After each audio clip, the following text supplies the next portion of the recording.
నమః శివాయ. ఓం నమో నారాయణాయ. కర్మ నివారణ, నరదృష్టి నివారణ, సంచిత ప్రారబ్ధ ఆగమిక కర్మ నివారణ, తులాభార కాల భైరవాయ నమో నమః. ఓం దిగంబరాయ విద్మహే గజవాహనాయ ధీమహి తన్నో కపాలకాల భైరవ ప్రచోదయాత్. ఓం ఇంద్రాణీ శక్తి దేవ్యై నమోస్తుతే. హరి ఓం. మా ఛానల్కి స్వాగతం. చూస్తున్న వీక్షకులకు, ప్రేక్షకులకు, ప్రియ కాళ భైరవ భగవద్బంధులకి స్వాగతం పలుకుతూ, మమ్మల్ని ఎంతగానో ఆదరిస్తూ ఉండబడినటువంటి ప్రియ సోదర సోదరీమణులకు అందరిపైనను, సనాతన ధర్మ సంరక్షకులకు, జ్యోతిష్య అభిమానులకు అందరికీ కూడా స్వాగతం పలుకుతూ, ఆదివారం అమావాస్య పుష్యమి నక్షత్ర సందర్భంగా అందరికీ నిండు నూరేళ్ల ఆయురారోగ్యాలను ప్రసాదించాలని శ్రీ కాళీ సమేత కాళభైరవ స్వామిని వేడుకుందాం.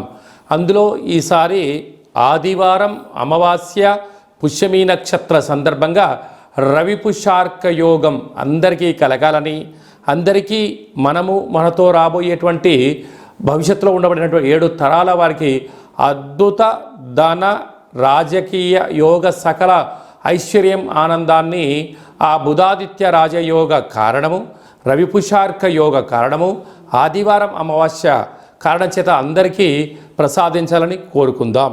1/8/2024 నుండి 15/8/2024 వరకు పుట్టినటువంటి వారందరికీ కూడా ముందస్తుగా జన్మదిన శుభాకాంక్షలు. గతంలో వివాహం చేసుకున్న వారికి వివాహ వార్షికోత్సవ శుభాకాంక్షలు. ద్వాదశ రాశుల్లో గ్రహ గమనాన్ని ఒకసారి వీక్షింపచేద్దాం. వృషభ రాశిలో కుజుడు మరియు దేవగురు బృహస్పతి సంచార స్థితి, కర్కాటక రాశిలో రవి సంచార స్థితి, సింహరాశిలో బుధ శుక్ర సంచార స్థితి, కన్యరాశిలో కేతు భగవానుడు సంచార స్థితి, కుంభరాశిలో శని భగవానుడు వక్రగమన సంచార స్థితి, మీనరాశిలో రాహు సంచార స్థితితో ద్వాదశ రాశుల్లో గ్రహ గమనాలు ఈ విధంగా ఉన్నాయి. సింహరాశి వారికి ఈ ఆదివారం అమావాస్య, కాళ అమావాస్య, కాళాష్టమి రోజున ఎలాంటి విధులను పాటించాలి?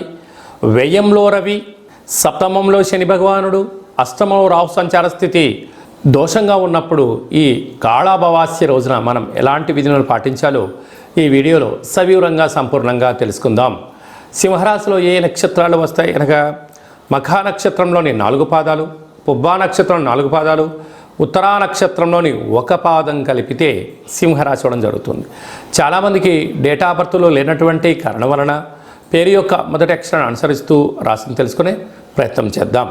మా, మీ, మో, మే, మో, టా, టీ, టు, టే అక్షరాల వారందరూ కూడా సింహరాశి జాతకులే. సింహరాశి యొక్క అధిపతి రవి. ఈ రవి భగవానుడు కర్కాటక రాశిలో జలరాశిలో మిత్రస్థానంలో వ్యయంలో ఉండగా ఈ ఆదివారం అమావాస్య పుష్యమి నక్షత్రం, ఈ పుష్యమి నక్షత్రంలో కర్కాటక రాశిలోనే ఉండడం, కర్కాటక రాశిలోని రవి సంచారం చేయడం వలన తెల్ల జిల్లేడు యొక్క వృక్షాన్ని చుట్టూ ప్రదక్షిణ చేయడం, ఆ వేర్ను తీసుకొని వచ్చి సింధూరణ పూసి ఇంట్లో పెట్టుకొని ఒక లక్ష్మీ గణపతి తంత్ర వరసిద్ధి మహాగణాధిపతి హోమం చేసుకోవడం, ఇంటికి గుమ్మడికాయ పగలగొట్టడం, ఇంటికి కట్టుకోవడం వలన ప్రభుత్వ ఉద్యోగ ప్రయత్నం చేసే వారికి చాలా మంచి కాలము. రాజకీయాలు, సేవారంగాలు, వ్యాపార రంగ కార్యక్రమాల్లో ఉండబడిన వారందరికీ దురుసు ప్రవర్తన పనికిరాదు. సత్ప్రవర్తన, ఓపిక, పట్టుదల, సహనం, ఎదుటి వ్యక్తులు ఏదన్నా చెప్తూ ఉంటే వినే ప్రయత్నం చేయాలి. తొందరపాటు నిర్ణయంగా ఏదైనా భావించినట్లయితే రాశాధిపతి వ్యయంలో ఉండడం వలన అనవసరమైన ఖర్చులు, పోలీస్ స్టేషన్లు, వాహన ప్రమాదాలు, శత్రువులతో ప్రమాదాలు పొంచి ఉన్నాయని చెప్పి మీరు గమనించగలగాలి. అలాగనే రాశిలోనే బుధ శుక్ర సంచార స్థితి ఉండడం వలన విందులని, వినోదాలని, విదేశాలని, నూతన వస్త్రాలు, బంగారు ఆభరణాలు, వాహనాలు, క్రయ విక్రయాలు చేయాలని కోరుకుంటూ ఉంటారు. అది మంచిదే. కానీ మన దగ్గర ఎంత ధనం ఉంది, ఎన్ని అవసరాలు ఉన్నాయి, దాన్ని బట్టు ఖర్చు పెట్టగలిగినట్లయితే మీరు అదృష్టవంతులు. ఆర్భాటాలకు వెళ్ళారా, గొప్పలకు వెళ్ళారా, మీరు అప్పుల పాలు అయ్యే పరిస్థితి అధికంగా ఉంటుంది. తస్మాత్ జాగ్రత్త. అలాగా ధనస్థానంలో కేతు ఉండడం వలన ప్రతి విషయాన్ని కూడా క్షుణ్ణంగా ఆలోచించాలి. తెలిస్తేనే మాట్లాడండి, తెలియలేదు తెలుసుకొని మాట్లాడే ప్రయత్నం చేయండి. అనేక రకాలుగా సమస్యలను నివారించే పరిస్థితి ఉంటుంది. సప్తమంలో శని సంచార స్థితి ప్రేమికుల మధ్య సయోధ్య, నూతన వ్యాపారాలు, పెట్టుబడులు ఆకర్షించడంలో విజయం మీ సొంతం కాబోతుంది. అష్టమంలో రాహు కారణం వలన శత్రువులు ఎక్కువ, చిన్న చిన్న విషయాలకు ఆందోళన, అనేక మంది మీ యొక్క ఎదుగుదల కన్నా మీ యొక్క వినాశాన్ని కోరుకుంటున్నారు. తస్మాత్ జాగ్రత్త. కనుక స్వయం వృత్తులు, సేవా రంగాలు, వ్యాపారాలు, రాజకీయ రంగాల్లో, అలాగనే రియల్ ఎస్టేట్ వ్యాపారాలు, ప్రభుత్వానికి ప్రజలకు మధ్యలో ఉండబడిన వారందరూ, సాఫ్ట్వేర్ హార్డ్వేర్ ఉద్యోగస్తులకు కూడా చాలా మంచి కాలం ఉందని చెప్పి గమనించాలి. ముఖ్యమైనటువంటి పండగల గురించి క్లుప్తంగా సవివరంగా సంపూర్ణంగా తెలుసుకుందాం. 4వ తారీఖు 8వ నెల 2024 సంవత్సరంలో ఆషాఢమాస బహుళపక్ష ఆదివారము అమావాస్య పుష్యమీ నక్షత్ర సందర్భంగా చాలా మహోన్నతమైన పర్వకాలం అని చెప్పి గమనించాలి. ఆదివారం అమావాస్య వస్తేనే అందరికీ పెద్ద పండగ. అందులో పుష్యమీ నక్షత్రంతో కూడుకున్నటువంటి అమావాస్య కావడం వలన మనకు బహిర్ ప్రాంతాలలో వ్యవసాయ క్షేత్రాల్లో తెల్ల జిల్లేడు వృక్ష ఉండడం జరుగుతూ ఉంటుంది. ఏపుగా పెరిగినటువంటి వృక్ష దేవత కింద శ్వేతార్క వరసిద్ధి మహాగణపతి స్వామివారు వృక్ష రూపంలో ఉండడం జరుగుతుంటుంది. ఆ గణపతి స్వామివారిని తెచ్చుకొని గృహంలో ఉంచుకున్నట్లయితే మనకు భావి తరాలకు 7 తరాల వారికి అద్భుతమైన ఆనంద యోగం, అమృత యోగం, ధనయోగం, రాజకీయ యోగం కలుగుతుందని చెప్పి గమనించాలి. కనుక మనం అమావాస్య రోజు ఉదయాన్నే నిద్రలేచి ఇంటినల్లా శుద్ధి పెట్టుకొని మంగళ స్నానాలు చేసుకొని ఇంటికి మామిడాకులు కొబ్బరాకులను ఏర్పాటు చేసుకొని సూర్య నమస్కారం చేసి సూర్య భగవానికి అర్ఘ్యం వదిలిపెట్టడము, ఒక తెల్ల జిల్లేడు ఆకులలో చక్కెర పొంగలి పాయసాన్ని భగవంతుడికి నైవేద్యంగా ఏర్పాటు చేయడము, సూర్య నమస్కారాలు, సూర్య ఆసనాలు, సూర్యోపాసన, ఓం హ్రాం హ్రీం రౌం సహ సూర్యాయ నమః అనేటువంటి మంత్రాన్ని ఒక 108 సార్లు తప్పకుండా పారాయణం చేసినట్లయితే అద్భుత యోగం కలుగుతుందని చెప్పి గమనించగలగాలి. అలాగనే మధ్యాహ్నం పూట గతించినటువంటి పెద్దవారి పేరుపైన నువ్వులు, దర్భలు, నీళ్ళను వదిలిపెట్టడం, పక్షిరాజ వారైనటువంటి కాకిరాజు వారికి ఆహారాన్ని ఏర్పాటు చేయడం, గతించిన వారి పేరు పైన సునకపు మహారాజులకు ఆహారం ఏర్పాటు చేయడం, దేవాలయంలో బ్రాహ్మణుడికి స్వయంపాక దానాన్ని ఏర్పాటు చేయడం వలన గతించినటువంటి వారి యొక్క పితృదేవతల యొక్క ఆశీస్సులు ఉంటాయని చెప్పి గమనించాలి. సాయం సంధ్య కాగానే సాయంత్రం 4:30 నుండి 6 గంటల వరకు రాహుకాల సమయం ఉంటుంది. కనుక ఇంట్లో ఒక అష్టదళ పద్మాన్ని వేసుకొని నిమ్మకాయలతో దీపాన్ని వెలిగించడము, విష్ణు సహస్రనామ పారాయణం కానీ లలిత సహస్రనామ పారాయణం చేయడం వలన ఇంటిలో రాహుకాలంలో చేసే పూజ ఫలిత ప్రభావం వలన నరదృష్టి, శత్రు ప్రభావాలు తొలగిపోతాయి. చీకటి పడ్డాక లేకుంటే ఉదయం కానీ ఇంటికి ఒక ఎర్రటి గుమ్మడికాయను దిష్టి తీసి పలగొట్టడం, దారం కలిగిన నిమ్మకాయని కట్ చేసి గడపకు ఇటువైపు అటువైపు పెట్టడం, కార్లను, ఫ్యాక్టరీలను, కర్మాగారాలను శుద్ధి పెట్టుకొని సాంబ్రాణితో ధూపం వేయడం వలన ప్రశాంతత కలుగుతుందని జరుగుతుంది. మిగతా రోజుల్లో 1000 జపం చేస్తే ఎంతటి ఫలితం వస్తుందో ఆ రోజు ఒక్క నామాన్ని స్మరించిన కాళభైరవ అన్న, కాళికామాత అన్న, వెంకటేశ్వర అన్న, ఓం నమశివాయ అన్న అద్భుతమైన ఫలితం కలుగుతుంది అని చెప్పి గమనించాలి. ఆ రోజు చేసే పూజ, ఆ రోజు చేసే దీక్ష, ఆ రోజు ఉండబడిన మౌనము మనకెంతో ఐశ్వర్యాన్ని, ఆనందాన్ని మనకు కలిగిస్తుందని చెప్పి గమనించగలగాలి. అదే కాకుండా ఆ యొక్క అమావాస్యను కాళ అమావాస్య అంటారు. అంటే కాళిదాసు లాంటి వాళ్ళు, బట్టి విక్రమార్కుడు లాంటి వాళ్ళు, శివాజీ చక్రవర్తులు లాంటి వారందరూ కూడా ఇలాంటి రోజులలోనే సాధన చేసి కాళ స్వరూపమైనటువంటి కాళికామాతను, కాళభైరవ స్వామిని ప్రసన్నం చేసుకున్నారని చెప్పి గమనించాలి. అలాగనే మనకు 12వ తారీఖున 13వ తారీఖున శ్రావణమాస శుద్ధాష్టమి సందర్భంగా, కాళ అష్టమి సందర్భంగా కాళభైరవ స్వామి స్మరణ, ధ్యానము యోగదాయకం అని చెప్పి గమనించాలి. మన యొక్క దేవాలయంలో 4 శనివారాలు, 4 మంగళవారాలు, శుద్ధాష్టమి, పూర్ణిమ, బహుళాష్టమి, అమావాస్య సందర్భంగా నిత్యము కాళభైరవ హోమం జరుగుతూ ఉంటుంది. కనుక దేవాలయంలో అర్చన, అభిషేకాదులు, కాళభైరవ స్వామి యొక్క ముడుపు, కాలభైరవ స్వామి వారి యొక్క కూష్మాండ దీపము పెట్టడం జరుగుతుంటుంది. హోమంలో పాల్గొనడం వలన సకల అష్ట కష్టాలు తొలగిపోతాయి. కాలము అనగానే కాలభైరుడి యొక్క చేతిలో ఉంటుంది. అందుకే కాళాష్టమి కాళ అమావాస్య రోజున భైరవ స్వామి యొక్క స్మరణ, ధ్యానము, పూజ ఐశ్వర్యాన్ని, ఆనందాన్ని కట్టబెడుతుందని చెప్పి గమనించాలి. గృహంలో ఉండబడిన నరదృష్టి తొలగిపోతుంది. వ్యాపారాల్లో ఉండబడినటువంటి ఆటంకాలు తొలగిపోతాయి. విపరీతమైనటువంటి జనాకర్షణ, ధనాకర్షణ కలుగుతుందని చెప్పి గమనించాలి.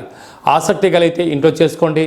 కుదరలేని పక్షంలో ఈ కింద నెంబర్ సంప్రదించినట్లయితే, మీ గోత్రనామంలో పంపించినట్లయితే వీడియో కాల్ ద్వారా చూపించి మీ పేరుపైన ఒక సౌభాగ్య ముడుపు, కూష్మాండ దీపము, హోమాన్ని చేయించి వాట్సాప్ కాల్ ద్వారా ప్రత్యక్ష ప్రసారాన్ని కూడా చేయించడం జరుగుతుందని చెప్పి గమనించాలి. ఇంకనూ మనము ఈ ఆషాఢమాస ఆదివారం అమావాస్య రోజున, శ్రావణమాస శుద్ధాష్టమి కాళాష్టమి సందర్భంగా ఇంకనూ విజయం సాధించగలగాలి అన్నట్లయితే ఈ యొక్క పాత్ర కంచు పాత్ర అంటారు. ఈ యొక్క అంటే కంచు మోగినట్టు కనకమ్ము మోగదు గదరా సుమతి అని చెప్పి మనకు సుమతి శతకంలో చెప్పడం జరుగుతుంటుంది.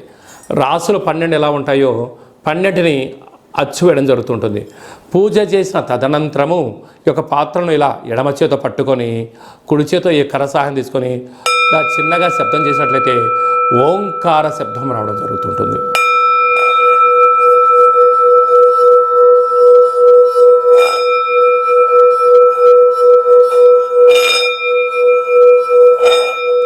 ఈ ఒక ఓంకార శబ్దం ధ్వని వలన మానవుని యొక్క శరీరంలో చక్రాలు వికసింపచేయడం, ఇంట్లో ఉండబడినటువంటి దరిద్ర దేవత బయటికి వెళ్ళడం, గ్రామంలో సంచరించేటువంటి మహాలక్ష్మి దేవత గళ్ళు గళ్ళు అంటూ మన ఇంటికి రావడం, మన ఇంట్లో అమ్మవారు కూర్చోవడం వలన సకల ఐశ్వర్యానికి, సకల ఆనందానికి అపార కుబేర సంపన్నులు అవుతారని చెప్పి గమనించాలి.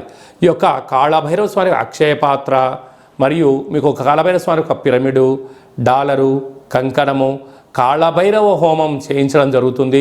మీకు వాట్సాప్ కాల్ ద్వారా ప్రత్యక్ష ప్రసారాన్ని కూడా చూపించడం జరుగుతుంది. ఆసక్తి గలవారు ఈ కింద నెంబర్ సంప్రదించి ఆ అక్షయ పాత్రను ఇంట్లో ఉంచుకోవడం వలన అద్భుతమైన ఆనందం, ఆరోగ్యం మీ సొంతం అవుతుందని చెప్పి గమనించాలి. అలాగనే మీ వ్యక్తిగత జాతకం తెలుసుకోవాలనుకుంటున్నారా?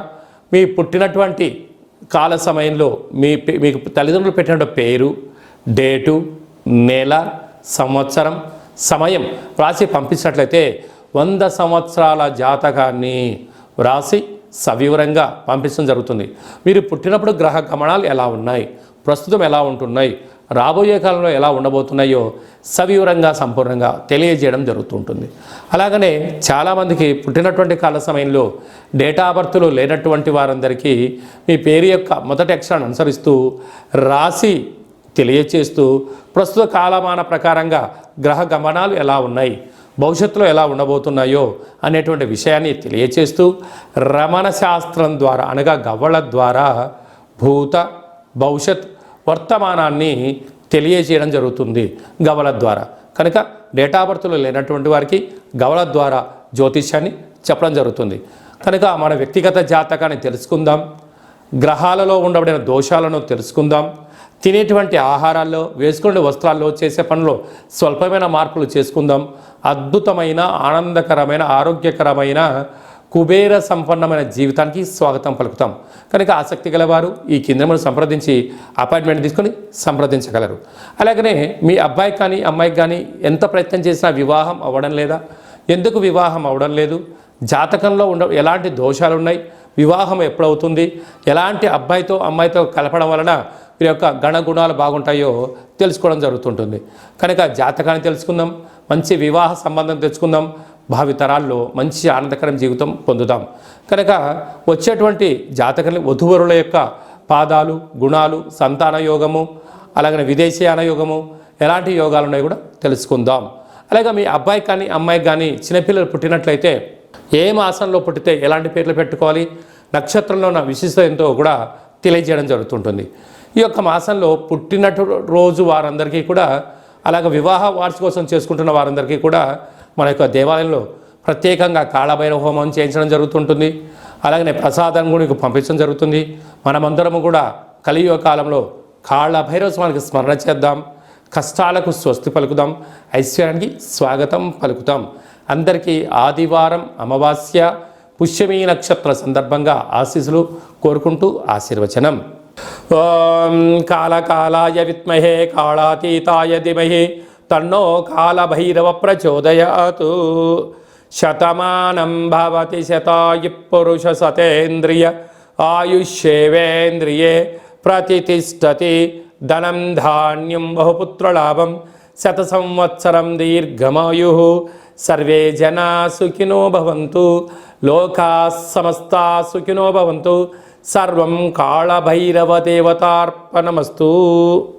ఈ వీడియో మీకు నచ్చినట్టయితే లైక్ చేయండి, షేర్ చేయండి, మా ఛానల్ని సబ్స్క్రైబ్ చేసుకోండి. అందరికన్నా ముందుగా మీ యొక్క వ్యక్తిగత జాతకం తెలుసుకోవాలనుకుంటున్నారా? అందరికన్నా అదృష్టాన్ని ఐశ్వర్యాన్ని తెచ్చేటువంటి విషయాలు తెలుసుకోవాలనుకుంటున్నారా అన్నట్లయితే గంట సింబల్ ప్రెస్ చేయండి, ఆల్ అనే బటన్ తెలియచేసి మీరు ఎవరి క్షేమాన్ని కోరుకుంటున్నారో, మీ క్షేమాన్ని ఎవరైతే కోరుకుంటున్నారో ఈ ఆధ్యాత్మికమైన సమాచారాన్ని చేరవేసి భగవంతుడి యొక్క ఆశీస్సులు పొందగలరు.